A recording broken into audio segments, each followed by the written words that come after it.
The game against Flugel. 100 Godslayers versus 2 feeble Immanity. The game that Sora and Shiro did not expect. How exactly will these two fare in such circumstances? Well, before we delve into that, we first need to check back in on Steph and Izuna at Elkiet Castle, because it's been a few hours since we've done so. Apparently, since getting Izuna food the first time, well, Steph has fallen asleep, and is once again awoken by a grumbling sound coming from next to her. She wakes up, finding that a coat has been draped over her, a kindness from Izuna, and looks over at the little werebeast girl, who's once again asking for food. Steph asks her how long she's been out, and apparently it's been 6 hours since food, is Izuna's prompt response. Which was apparently at 2 a.m., so they'd been studying into the night, and now it would be morning. Not that they would know in the king's study, because it is, dark in there, no windows, but it should be morning. The castle should be waking up at this point. And Steph notices all of the books next to Izuna, and so she asks Izuna what they're all doing there. Well, of course, because Izuna read them, please. Izuna, in a mere 6 hours, has not only learned to read the Immanity language from a matching book that Steph used when she was young to learn the werebeast language, but she has also now read more books than Steph has. Steph thinks that Izuna certainly is the real deal. Similar to how Sora thinks that Shiro is the real deal. Izuna is, in fact, a prodigy. Learning an entire language that quickly. Granted, she was already aware of how to speak the Immanity language pretty fluently, so she could probably comprehend a lot easier rather than just starting from complete zero to being able to read the language. Still incredibly impressive that this 8-year-old little werebeast girl was able to accomplish this. Steph also sees that the books that Izuna had pulled out were seemingly pulled at random from the bookshelves around the room, and so she asks why Izuna read those books in particular. Well, they smelled good. They smelled like Sora and Shiro. They were the books that Sora and Shiro had read since discovering the Old King's study. And so Steph walks over to the pile and picks up one of the books, and reads her grandfather's writing. Flugels, the weapon without a master. They gather knowledge to prove that they have lived. Nay, so that they do not die. Without a purpose, where is the proof that they have lived? This is the conclusion that Steph's grandfather had come to upon interacting with the Flugel, and the only time that we know of that he would have had the opportunity to interact with a Flugel would have been back when Jibril fled Avanheim and claimed the great library of Elkia from Steph's grandfather. This is the impression of Jibril that he got. And Steph thinks to herself that this is nothing like the Jibril that she knew. According to Izuna, Sora and Shiro had read this book more than a month ago, meaning that they had read it before even challenging the Eastern Union. And of course, that means the game that Sora and Shiro are currently playing against the Flugel, this is something that they already had in mind. The Flugel, a weapon without a master. Puppets without a purpose. This is why Sora was so confident in claiming that he would claim 3 races instead of 2. He already had the Old King's information. And this just gives so much more credence to Steph's grandfather that he played the part of the foolish king, but was secretly gathering information on all of the races, was actually trying to determine ways to win the game of Discord, to bring the races together, or at least find the weaknesses of the other races. Unfortunately, as they mentioned, he was just kind of not good at games, but he did have a lot of strategy and at least the know-how to figure things out. Steph's thoughts on the matter, though, were interrupted once again by the grumbling next to her from Izuna. And so, Steph puts those thoughts aside and decides that, well, she needs to get Izuna food. But she goes to stand up, and the fatigue that she's feeling causes her to be dizzy. And so she falls into the bookshelf, causing a number of books to fall. Izuna, using her werebeast reflexes, is able to quickly grab a bunch of them, including one of which that she grabs in her mouth, which she spits out, saying that it smells like fish. No, it smells of siren. And this is when alarm bells go off in Steph's head. She realizes why Sora sent Izuna with Steph. Because Izuna can discern things by smell that no humanity could ever dream of doing. Not only can she tell who and what has touched a specific book or has come in proximity to a specific book, she can also tell when. Steph asks Izuna when this book was touched by Siren, or rather how it could possibly smell like Siren. Well, either it's because a siren touched it or someone who touched a siren touched it. And when Steph asks her how long ago was this book written, Izuna says that she doesn't have enough fingers to count that high. Again, showing that Izuna is a prodigy when it comes to games, but when it comes to, simple mathematics that are just, math questions, she's not really that great at anything but games. But still, this proves that her grandfather did in fact have some knowledge of Siren, that he did come in contact with Siren and was investigating them, likely trying to learn how to wake up the queen. And so Steph asks Izuna if she would be able to pull out all of the books that were written before and after this one specifically. And Izuna says if she tries damn hard, she probably would be able to do that. And with Steph now having the scope of their entire search lessened to such a degree, because previously it was like the 1,000 books that were in the entire library, the 1,000+ books, that she would have to sift through and try to figure out, okay, what one could possibly have information about Siren, to now, hey, maybe there's a dozen books around here that we can just focus in on. With that burden lifted from her, she jumps for joy and hugs Izuna, to which Izuna quickly revolts from, as apparently Steph sucks at petting. No one but Sora and Shiro is apparently good at petting in Izuna's eyes, which also leans back to the beginning of Volume 4 as to why Sora and Shiro were able to get so many werebeast girls to allow Sora and Shiro to pet them, is because Izuna giving praise of someone's petting is apparently a high praise when it comes to the abilities of petting. But in this instance, Steph offers an apology in the form of a sweet that she had baked for herself. Izuna takes it and seems to be satisfied for the moment, but she would have preferred fish. And so Steph promises to make every dish in her repertoire that is using fish as the main ingredient. In the meantime, though, she asks that Izuna gather up all the books that were written around the same time as the book that smelled like Siren.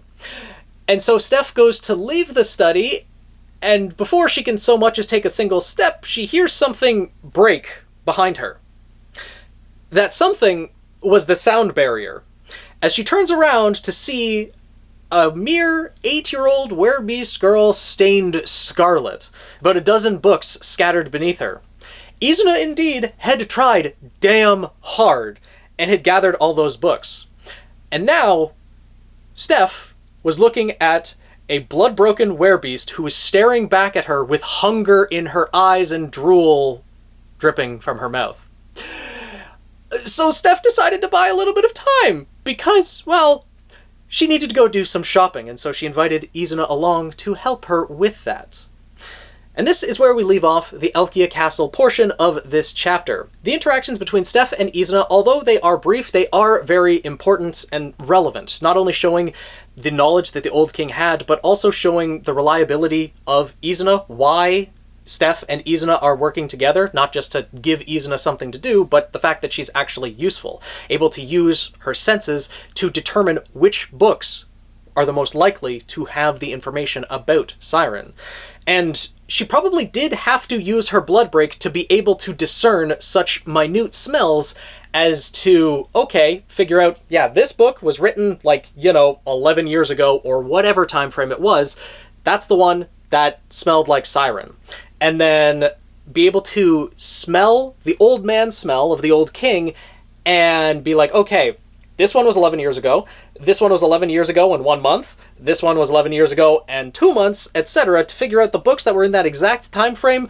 I'm guessing she needed the increased senses of the werebeast to be able to actually discern that. But if she was hungry before using her blood break, then, well, she's going to be even more hungry now, and so Steph better hurry with that shopping. Before we get to see those exploits, though, now we get to the game between Sora and Shiro, blank, versus the Godslayers. As Sora and Shiro are trying to learn their new wings, who is in fact just Plum, the Dampier transformed as a scarf that is fluttering them through the sky. Sora and Shiro are each in control of one wing, and they are holding hands between the two of them, trying to figure out their balance in the sky as they're kind of, struggling to learn how to fly. Plum is complaining, saying that how did you ever think this was going to be possible? 2 humanity versus 100 Flugel? You're crazy. And this is where Sora says that speed is not everything in a game of tag. Sure, it helps, but there are other strategies to use. And Plum thinks to herself that, sure, it's not everything, but these are Flugel, and there's 100 of them. There's so many that there's not even going to be a chance. The difference was just and while Plum was thinking this, she all of a sudden realized that their flight had stabilized, and they were slowly picking up speed. Sora and Shiro, in just a couple minutes, had already learned how to grasp their new wings, having never flown before. And so Plum asks, well, why is it that you made it a rule that you two have to hold hands? And Sora responds that, well, if we didn't, we couldn't be sure that we'd win. Conversely, that means that if they do, they would be sure that they'd win. Which Plum thinks this is an absolutely absurd declaration. At the starting line, though, there is 100 Flugel waiting in anticipation, along with Azrael and Jibril, all of whom are looking up into the air above them where Sora and Shiro are projected in front of them. Not on the screens like the werebeasts use. They don't have that technology. Instead, they're just using magic to project an image of Sora and Shiro, as they are struggling to fly through the air. Flugel, the weapons without a master, designed to kill gods. And that purpose was enough for them. But now, after the Great War had come to a close and the 10 Covenants are put in place, for what purpose do they live now? The answer to their existence, to why they are still here, to why their lord was slain. This is the answer that all Flugel search for. Jibril had clearly changed since she was away. She had found an answer. But Azrael had doubts about that answer. She had confirmed with Jibril that if that answer was fake, if that was implanted by the Covenants, if it wasn't up to her satisfaction, then Azrael would implement the one privilege that she had as the ally potentiary of the Flugel. This is what she had confirmed in the Flugel language in front of Sora and Shiro, in words that Sora and Shiro could not understand. The one privilege that she held, the order to end the Flugel race. This was a privilege, or should I say, a burden, that Azrael obtained after the end of the Great War. With their lord slain, the Flugel had no idea what to do with themselves. They had no purpose. And so, they began taking their own lives. But Azrael prevented this by having them seek out the answer, until such a time where Azrael would give the order to stop searching. The order for Flugel to end their own race.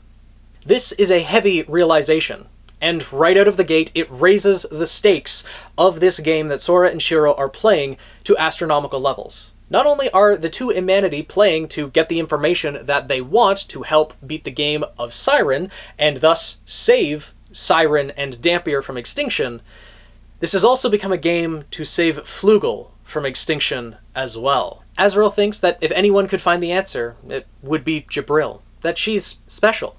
And Jibril tells Azrael that if after this game you still find my answer unsatisfactory, if you deem that there is no meaning to the existence of Flugel, then by all means go ahead and invoke this privilege.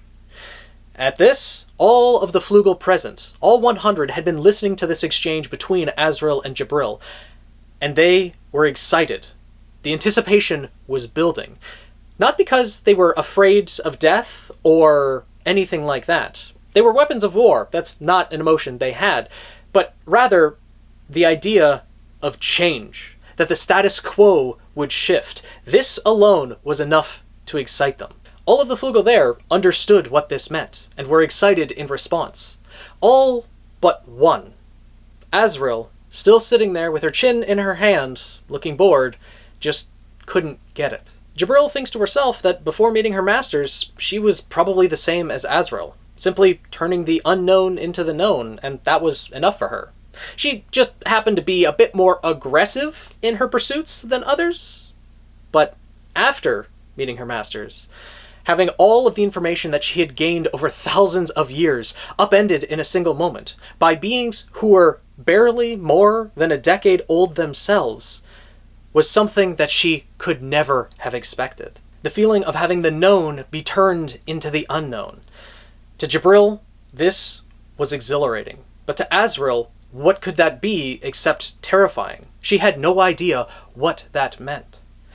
And Jibril turns to Azrael and tells her that she knows that Azrael, out of everyone else, was the most pained by Flugel's lack of purpose, by the desperate plea to try to find that answer. But the answer that Azrael has been seeking is not where she would expect to find it. Switching back to the game, Plum is once again profusely complaining that the task that she herself volunteered for is incredibly difficult. Her mentality does shift, though, once Sora offers up the sweat on the back of his neck. So, again, the duality of Plum. Everything's too hard, I'm going to die. Oh wait, I can get bodily fluids and get more spirits? Great, because, well, apparently Sora and Shiro's sweat tastes incredibly delicious to Plum. And to Plum's credit, the task that she has set upon herself is quite difficult. Plum does clarify that duo casting is, in fact, Elf's specialty, rank 7. Dampier is rank 12. So, yeah, there is quite a difference between their ranks, the amount of spirits that they can each control, and so Plum, being able to not only mask her own presence in the physical plane, turn herself into a scarf, as well as magically fly Sora and Shiro through the air, she is duo casting and she is able to keep that up thanks to the continued supply of spirits, of soul, from Sora and Shiro. So I do understand why this is quite the task for Plum to take on. But then again, Plum willingly volunteered. For the exchange of Sora and Shiro's bodily fluids, Plum doesn't need to complain this much. Sora's getting to the point of even wanting to tear off this scarf because of all the complaining. Plum does clarify, though, that if her supply of soul, of Sora and Shiro's sweat, is cut off, then, all of them are probably going to die very quickly. Given the speed that they are going, which they are able to reach speeds of like 200 kilometers an hour, which is pretty significant. So, yeah, they would die very, very quickly if they did end up crashing or, anything of that nature. Well, Plum's magic just runs out, and then they immediately just drop from the sky anyways. So, yeah, it's pretty dangerous. In the middle of this discussion, though, Shiro says that it's time. The 5 minutes that they had been given as a head start are up. And so, Sora and Shiro essentially lock in. They flap their wings hard and speed forward, as the Flugel are now unleashed upon them. Immediately, 4 of the more eager participants are right on their tail. Even though they were given 5 minutes of a head start and were able to fly directly away from the starting point, the Flugel are able to catch up in a matter of seconds. 4 of them charge at Sora and Shiro. Shiro communicates to Sora that there are 4 Flugel, 2 syllables, and Sora confirms that they will capture them both.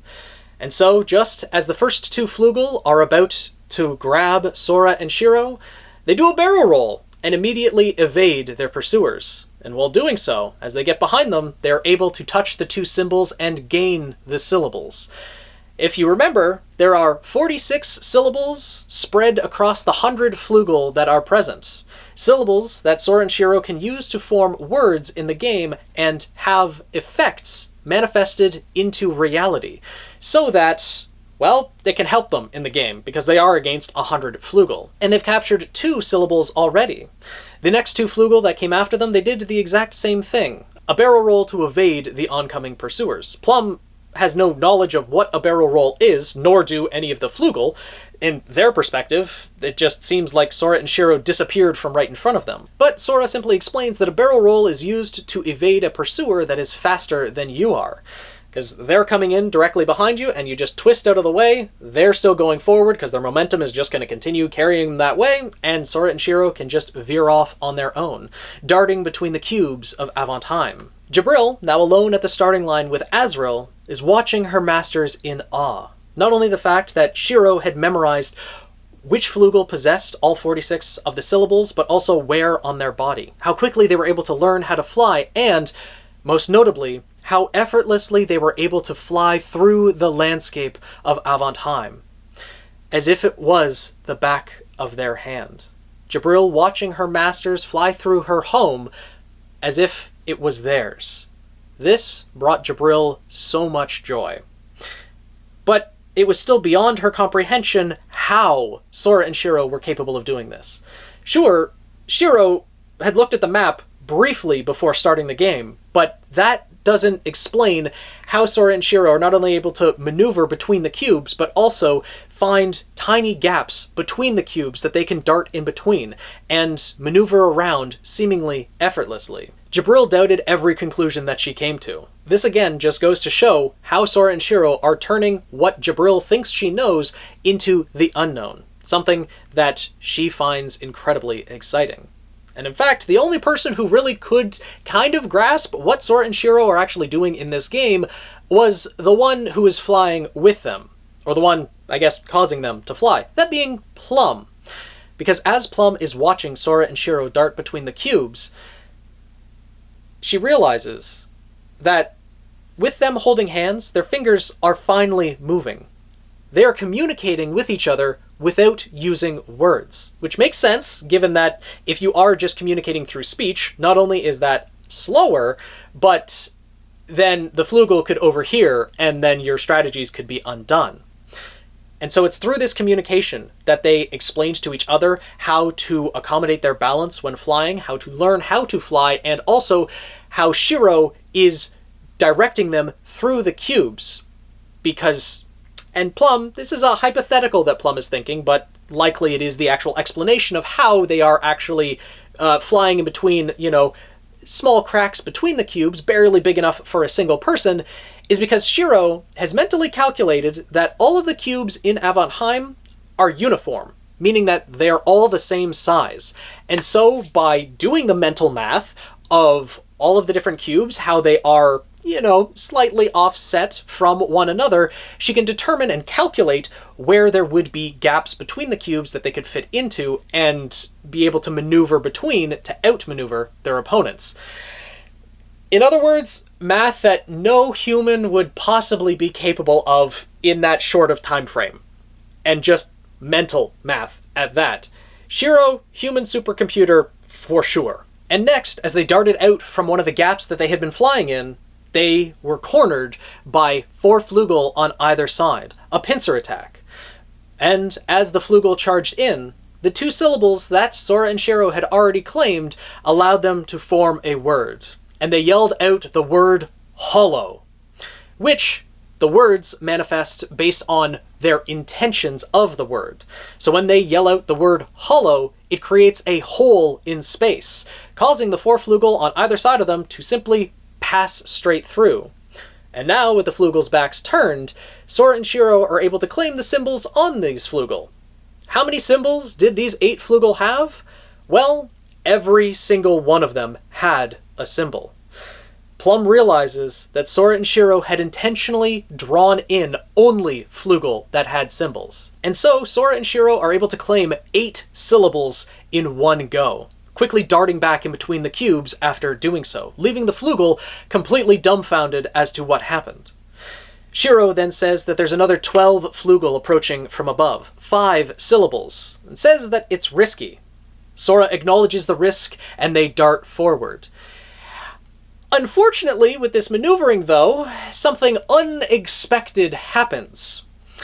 All of a sudden, Plum licks Sora's neck unexpectedly, causing his weight and momentum to shift. And so when they burst forth from the cubes, they aren't positioned in the way that they wanted to. And so they're forced to use some of their syllables unexpectedly. Sora yells out the phrase, "You shall not pass." Granted, that's 4 words in English, but since this game is played in the Japanese language, all of the symbols that they are obtaining are Japanese symbols. When they are put together, it gives a single word that in Japanese means "you shall not pass," which is what we would say in English. But it is still one word in Japanese. And so, as per their intentions, it creates an invisible wall that all 12 of the Flugel fly into like birds flying into a window. All of them complain that it hurt a little bit. Granted, their Flugel, they recover pretty quickly. But with this being unexpected, they have to quickly get back on kilter, and Shiro extends not only her hands, but her feet, as well as the tip of her wing to try to touch all the spots on the Flugel to gain those 5 syllables and recover from this mistake. Sora is obviously a little bit upset at Plum for causing this error, but Plum simply says that, well, when you made that fast turn, my mouth slipped off from the back of your neck, and I did tell you if my supply of spirits is cut off, we're all probably gonna die very quickly. Sora is not really too happy about Plum, but oh well. With these additional 5 syllables, Sora and Shiro can create the word that they've been trying to create since the beginning of the game. They fly up into the air above Avantheim, to the surprise of all the Flugel, who, up until now, Sora and Shiro have been darting between the cubes, and so they were expecting them to continue to do that. Instead, Sora and Shiro extend their arms and touch themselves, yelling out the word, accelerate. And with that, they leave both the Flugel and the sound barrier behind. Since the beginning of the game, Sora and Shiro had been trying to gather the syllables to create words like accelerate, agility, hasten, something that would allow them to interpret the meaning of go fast. In other words, faster than the Flugel can move.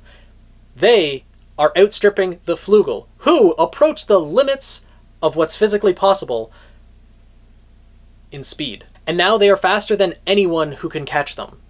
Everyone who is watching is absolutely dumbfounded by the 2 Imanities who, up until a mere 20 minutes ago, 15 minutes into this game is all they've been playing thus far, but 20 minutes ago, they had never flown before.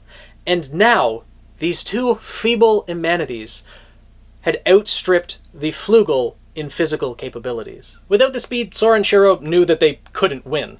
Not against 100 Flugel, who not only outstripped them in physical capabilities, but also adapted and learned to each of their strategies. That's why they had stayed low. That's why they had been going in between the gaps of the cubes, is because they had faith in Flugel. They had faith in their ability to learn, in their ability to understand. And this is something that Jibril, who is waiting on the sidelines, can see. That Sora and Shiro believe not only in Jibril, but in the entire race of Flugel. Unfortunately, that is something that the one sitting next to her still cannot understand. Azrael simply sat there looking bored, and Jibril tries to offer up some knowledge, to extend a little bit of an olive branch, asking Azrael if she knew why Jibril was so opposed to the book-sharing act. Azrael simply says, well, because you're too serious and you don't like people touching your stuff? And Jibril says, no, it's because I enjoy reading the same book multiple times. To which Azrael simply responds, why would you do that? Once you memorize them, there's not even any use for the books themselves. Jibril knew that this would be her response, and so she tries to tell Azrael that because after you read it once, and you go out and gain more knowledge, and then come back to that same book, there are more discoveries to be had. There is more to be learned. And that's the truth for a lot of different things in life. And your perfect example of this is the light novels of No Game No Life in and of itself. After you've read a number of the light novels and you go back and read through the series, there is so much more that you notice, so much more that you can gain from it in terms of understanding and knowledge about the world of Disboard, the characters, their actions, the choices that they make. And this is the truth for a lot of different stories that exist. That is why it's so entertaining to watch the same shows over for a second time. After you see how everything concludes, how things have developed, there are so many more things to learn. But this is what Azrael simply cannot understand. Just as Jibril tells Azrael that if all you do is memorize something, then it ends there. There's nothing more than that. And Azrael's only response to that is, well, what does that have to do with what's going on here? Referring to the game that's being played. And the look that Jibril gives to Azrael is not one of scorn or disgust. It is one of disappointment. She truly wants Azrael to understand. But every time she doesn't, every time she fails to do so, Jibril is falling deeper as every little bit of hope is being snuffed out. And Azrael, in turn, is pained by the disappointment that she sees in Jibril's face. She doesn't want to fail to live up to Jibril's expectations, but she just simply does not understand what Jibril is trying to tell her. Back in the game, though, Sora and Shiro had left the sound barrier behind, and, well, for lack of a better term, Sora was starting to get a little bit overconfident, because now that he was safe, that no one could catch them, well, may as well try to 100% the game, right? To capture all 46 syllables before the time limit is up. But, you know, he does remember that this is a game that, you know, he didn't exactly anticipate. He can't let his guard down yet, and as he turns over his shoulder, he sees a gleaming ray heading directly towards him, which, of course, he has no idea what the hell that is. Luckily, though, he's able to veer out of the way and dodge the beam, and he screams to the heavens, "Jibril, what the hell is going on?" Jibril pops up a little version of herself, essentially on his shoulder, the angel on his shoulder, and tells him, well, that's a capture beam. The Flugels are trying to use magic to capture you. Which then dawns on Sora and Shiro, even though they had preached so many times, even though that is what they had just told Amila in the game against Siren. Well, you didn't say we couldn't save and exit the game? Well, when they were setting up the rules for the game against the Flugel, no one said the Flugel couldn't use magic. Now, of course, the covenants are in place, so these beams won't actually kill them. Instead, they are just capture beams. But magic nonetheless. Shiro is incredibly hard on herself because of this, because she's the one who's supposed to be able to sort through all the information, and she did not catch this.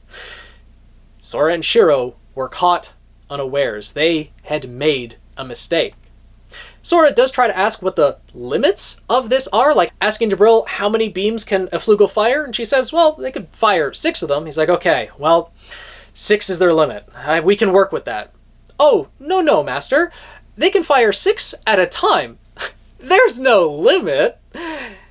Typical Flugel. No limit to the amount of capture beams that they can fire.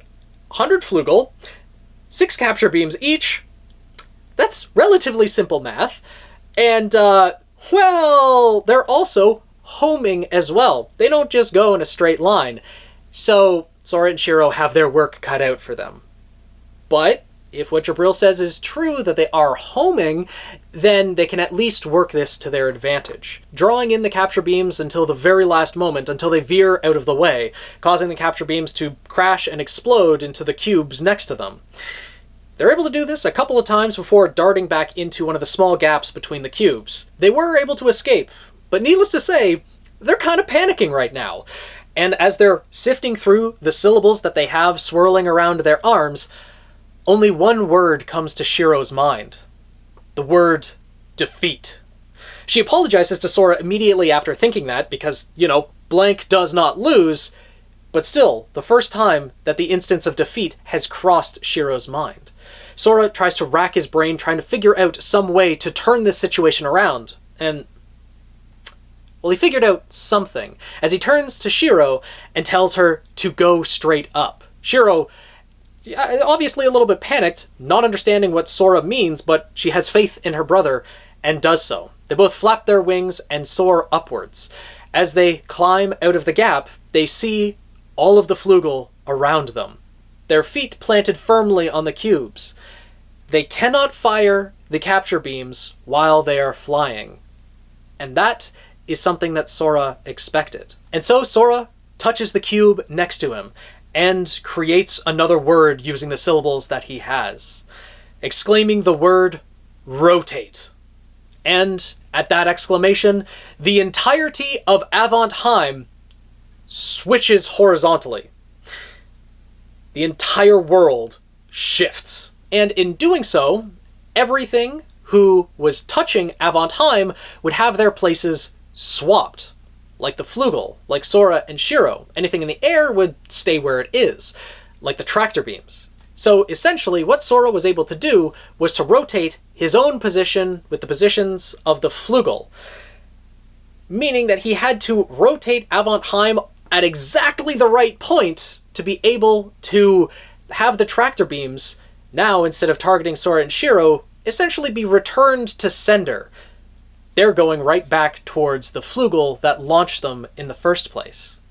How Sora was able to do this mental math to pinpoint the exact precise point where to rotate Avontheim to achieve this desired result, you know, that does sound like something that would be more in Shiro's wheelhouse, but you know what? I'll give Sora the credit, he's probably pretty good at math as well. Not as good as Shiro, but still good enough to capture all of the Flugel. And since they are capture beams, they're going to capture the Flugel and bring it back to the point of origin. Essentially, now that Sora and Shiro are at the point of origin, the capture beams are going to drag all 38 Flugel right to their doorstep. Only problem is, Sora and Shiro don't know how long the capture beams will last, how long they'll have to gather all 23 syllables that are present on these 38 Flugel. And so they use some of the syllables that they already have, exclaiming vapor, to create a cloud of smoke, to mask both their location so the Flugel can't easily grab them, and also, I guess to make it PG friendly, as the next word that Sora calls out is bear, which removes all of the clothes from all 38 Flugel, because Shiro is the one who has memorized the location of all of the different syllables on the different Flugel's bodies. Sora doesn't have that information, but by removing all of the Flugel's clothes, now Sora can get that information, as well as get a handful as he's going by, and they all grab all of the syllables. They do gather 23 syllables. Sora is quite pleased with himself, but Sora is calling him gross on a universal scale. You know what? Fair point, because the man's a lecher. We've known this for a long time. And he's not done just yet either, as the naked Flugel that they left behind them are starting to pursue them again, because Flugel, weapons to kill gods. There's no shame in that equation. They have no shame, and so they're just darting after Sora and Shiro regardless of their lack of clothing. And in front of them is another 3 Flugel. So Sora, now with all of the new syllables that they have, decides to create another word, or rather phrase in English. He yells out adulthood feet, and implements this word on the 3 Flugel that are approaching from the front, causing them to go back and, shall we say, restrain the naked Flugel behind them. Sora blocks Shiro's eyes with his wing and, well, gets to see the view that he's wanted to see for quite a while, apparently. They've used quite a few words here, but they still have enough syllables left for the word that Sora wants to shoot into her. Sora and Shiro now have everything they need to win the game, and from the sidelines, that's pretty clear. Jibril can see that it is very likely that her masters would win, but unfortunately, this victory would be meaningless if Azrael still fails to understand anything from it. Jibril turns to Azrael and asks her if she can see the faces of her masters, if she can see the faces of her fellow Flugel, and still from this not see anything, not understand anything? Are these past 6,000 years going to go to waste because of you, because you cannot understand? Jibril is on the verge of tears as she's pleading with Azrael. But Azrael, even as she's watching all of these other Flugel take part in this game, try so many different strategies only to be foiled, and yet unreservedly are smiling the entire time, she just doesn't understand what is so entertaining. And seeing this, seeing how Azrael is irritated at her own inability to understand, Jibril offers one more olive branch, asking Azrael if she remembers Jibril's spoils of war. In other words, the accomplishments that she had during the Great War. And of course, Azrael could never forget. 19 joint kills of giants, that is, exceed rank 5. 1 individual kill, 3 joint kills of Dragonia, 1 individual kill. That is, exceed rank 4. And that skull that Azrael had placed out and adorned with ribbons underneath the tree on Avantheim, that is the solo kill of Jibril. And then she goes further. 3 joint kills of Phantasma, 1 individual kill. Jibril not only had soloed exceed rank 5, had soloed a Dragonia exceed rank 4, but Jibril had also soloed an exceed rank 2, a Phantasma, on par with Avantheim, the very world that they are playing this game on. The last Flugel to be created out of 245 battles was able to achieve such feats. And Jibril asks Azrael, out of how many of those, if she remembers, did Jibril need a rite of restoration? And Azrael, without hesitation, responds 160 times. More than half of the times that Jibril went out into battle, she returned on the brink of death, needing a rite of restoration, something that worried Azrael to her very core. She was worried about her sister, and nearly all of those times that she came back on the brink of death were from times that Jibril had attempted to take on an enemy alone. And Azrael couldn't understand what it was that Jibs was trying to do, what it was that Jibril ever did, really. She was always doing things that were unexpected. After all, those were impossible opponents. And Jibril tells her that, yes, they were impossible opponents, but she went out to fight them on her own in order to prove Azrael wrong. But still, Azrael is unable to glean any meaning behind Jibril's words. Even the fact that she was proven wrong, that the knowledge that she had known, that these were impossible opponents, no Flugel can kill them by themselves. Jibril was able to factually prove her wrong. Still, Azrael wondered what she sees in them, what she saw in her opponents, what she sees in Sora and Shiro, and with this, Jibril loses all hope. Azrael then tells Jibril that she's special, that Artosh, their creator, actually gave her something special. Something that allows her to understand things that the rest of them can't. Which I will say is ironic because Azrael can plainly see that a lot of the other Flugel are coming to the same understanding that Jibril already has, but she seems to also be in denial. Jibril doesn't respond to this. And Azrael pleads with Jibril at this point, saying that she wants to understand. She wants to know the answer. She doesn't want it to end here, but she just doesn't get it. She just can't go on like this any longer. Why are we alive? What are we looking for? What is it that we have to find to prove that we have lived?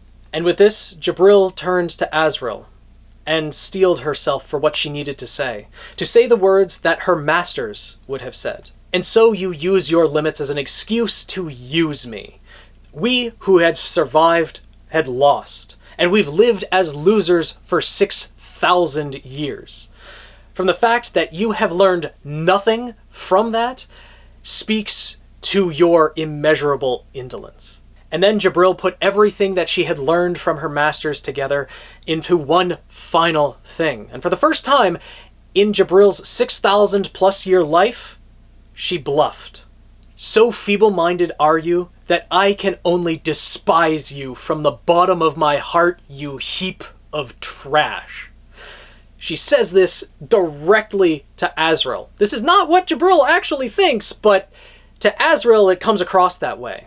Her face goes completely pale, and in a tired voice she says, "I'm so over this." And then the world trembled. And this is where the chapter left off, with Jibril putting together everything that she had learned from her masters. And, of course, above all else, if there's one thing that the god-killing race can learn from the feeble humanity, it's how to bullshit someone. Makes sense, right? Especially considering, well, it's Sora that she's learning from, for the most part. Yeah, this tracks. But this chapter sets the tone for a lot of different things that are going to come to fruition in the next chapter. The game against the Flugel is now well underway. We see all of the strategies that Sora and Shiro are implementing, how they are able to maneuver around the Flugel, and how they have faith in the Flugel. Something that Jibril is able to see from the sidelines. And even though Jibril is trying to help Azrael understand, Azrael is letting her down at every turn. We see the dynamic that these two have. The first Flugel, Azrael, and the final Flugel, Jibril. They care about one another, but Azrael's inability to understand creates such a gap between them, something that Jibril desperately wants to close. I will be making videos after we cover the full Ocean arc that will cover the entirety of Volume 5. I will be making videos breaking down the Flugel game as well as Azrael and Jibril's relationship, because I can understand how things are possibly a little bit confusing in this chapter, jumping back and forth between, well, the game as well as Azrael and Jibril, the continuing and ongoing perspective that Azrael and Jibril have of the game, and how Sora and Shiro are playing the game. And so having those two things separated out will make the most sense, especially in their entirety, after covering everything that happens in the next chapter. So stay tuned for that. And let me know down in the comments below how you enjoyed this chapter. Did you find it easy to follow? Were things confusing? Should I have broken this up in a different way? I figured it best to cover it in a similar way that the light novel did, just for those who have read it before, and for those who hopefully will read it after. But let me know your thoughts down in the comments below. And if you want to see what happens next, make sure to subscribe to the Daily Flugel. But with that being said, I will see you guys in the next video. Ashente.